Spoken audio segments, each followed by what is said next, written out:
ಮನೆಯಲ್ಲಿ ತಯಾರು ಮಾಡುವ ಬಹುತೇಕ ಅಡುಗೆಗಳಿಗೆ ಈರುಳ್ಳಿ ಬಳಕೆಯಾಗುತ್ತದೆ. ಅಷ್ಟೇ ಏಕೆ ಬೆಳಗಿನ ಉಪಹಾರದಲ್ಲಿ ಕೂಡ ಮತ್ತು ಸಂಜೆಯ ಕೆಲವೊಂದು ಸ್ನ್ಯಾಕ್ಸ್ ಸಮಯದಲ್ಲಿ ಈರುಳ್ಳಿಯ ಬಳಕೆ ಇದ್ದೇ ಇರುತ್ತದೆ. ಆಯಾಮಗಳಲ್ಲಿ ಈರುಳ್ಳಿ ಸೇವನೆ ಆರೋಗ್ಯಕ್ಕೆ ಒಳ್ಳೆಯದು. ಕೆಲವರು ಹೇಳುವ ಪ್ರಕಾರ ಹಸಿ ಈರುಳ್ಳಿ ಮತ್ತು ಬೆಲ್ಲವನ್ನ ಪ್ರತಿದಿನ ತಿನ್ನುವ ಅಭ್ಯಾಸ ಮಾಡಿಕೊಂಡರೆ ಹೃದಯದ ಆರೋಗ್ಯ ಅಚ್ಚುಕಟ್ಟಾಗಿರುತ್ತದೆ. ಹಾಗಾದ್ರೆ ಪ್ರತಿದಿನ ಹಸಿ ಈರುಳ್ಳಿಯನ್ನ ತಿನ್ನುವುದರಿಂದ ನಮ್ಮ ಆರೋಗ್ಯದಲ್ಲಿ ಆಗುವ ಬದಲಾವಣೆಗಳನ್ನ ಇವತ್ತಿನ ವಿಡಿಯೋ ಮುಖಾಂತರ ತಿಳಿದುಕೊಳ್ಳೋಣ. ಅದಕ್ಕಿಂತ ಮುಂಚೆ ನೀವಿನ್ನೂ ನನ್ನ ಚಾನಲ್ಗೆ ಸಬ್ಸ್ಕ್ರೈಬ್ ಆಗಿಲ್ಲ ಅಂದ್ರೆ ಪ್ಲೀಸ್ ಸಬ್ಸ್ಕ್ರೈಬ್ ಮಾಡ್ಕೊಳ್ಳಿ, ಹಾಗೆ ಪಕ್ಕದಲ್ಲಿ ಇರುವಂತಹ ಬೆಲ್ ಐಕನ್ನ ಕ್ಲಿಕ್ ಮಾಡಿ. ಈರುಳ್ಳಿಯಲ್ಲಿ ಇದಕ್ಕೆಲ್ಲ ಪ್ರಮುಖ ಕಾರಣವಾಗಿ ಹಲವಾರು ಔಷಧೀಯ ಅಂಶಗಳು, ಆಂಟಿ ಆಕ್ಸಿಡೆಂಟ್ ಅಂಶಗಳು, ಆಂಟಿ ಇನ್ಫ್ಲಾಮೇಟರಿ ಗುಣಲಕ್ಷಣಗಳು ಹೇರಳವಾಗಿ ಕಂಡುಬರುತ್ತವೆ. ಈ ಕಾರಣದಿಂದ ಹಲವಾರು ಕಾಯಿಲೆಗಳಿಗೆ ಈರುಳ್ಳಿ ರಾಮಬಾಣವಾಗಿ ಕೆಲಸ ಮಾಡಬಲ್ಲದು. ನಮ್ಮ ರಕ್ತದಲ್ಲಿನ ಒತ್ತಡವನ್ನ ನಿಯಂತ್ರಣ ಮಾಡಿ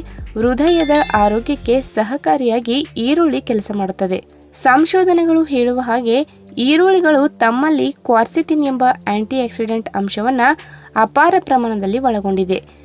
ಇದು ಪ್ರಮುಖವಾಗಿ ದೇಹದ ರಕ್ತದ ಒತ್ತಡವನ್ನ ಕಡಿಮೆ ಮಾಡುವಲ್ಲಿ ಹೆಚ್ಚಿನ ಪಾತ್ರ ವಹಿಸುತ್ತದೆ. ದೀರ್ಘಕಾಲದಲ್ಲಿ ಹೃದಯಕ್ಕೆ ಯಾವುದೇ ತೊಂದರೆ ಆಗದಂತೆ ಮತ್ತು ಹೃದಯ ಬಡಿತ ಅಚ್ಚುಕಟ್ಟಾಗಿ ನಡೆಯುವಂತೆ ನೋಡಿಕೊಳ್ಳುತ್ತದೆ. ಆಕ್ಸಿಡೇಟಿವ್ ಒತ್ತಡವನ್ನ ನಿಯಂತ್ರಣ ಮಾಡಿ ಹೃದಯದ ಅಚ್ಚುಕಟ್ಟಾದ ಕಾರ್ಯಚಟುವಟಿಕೆಗೆ ಅನುಕೂಲಕರವಾಗಿ ಕೆಲಸ ಮಾಡುತ್ತದೆ. ಇನ್ನು ಅಮೆರಿಕದ ಪ್ರತಿಷ್ಠಿತ ಒಂದು ವಿಶ್ವವಿದ್ಯಾಲಯ ತನ್ನ ಅಧ್ಯಯನದಲ್ಲಿ ಹೇಳಿರುವ ಹಾಗೆ ಈರುಳ್ಳಿಯನ್ನ ಬೇಯಿಸಿ ತಿನ್ನಲು ಮುಂದಾದರೆ ಅದರಲ್ಲಿ ರಕ್ತದ ಒತ್ತಡವನ್ನ ನಿಯಂತ್ರಣ ಮಾಡುವ ಗುಣಲಕ್ಷಣ ಹೊರಟು ಹೋಗುತ್ತದೆ.